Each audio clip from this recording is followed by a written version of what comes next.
It's a puffer. It's a porcupine puffer. Puff, puff, puff.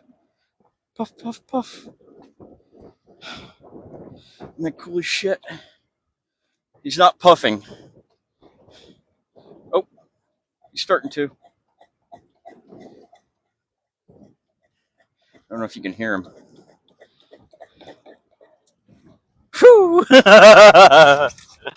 So this is why that puffer fish was in the trap, was to eat all the legs off of this stone crab.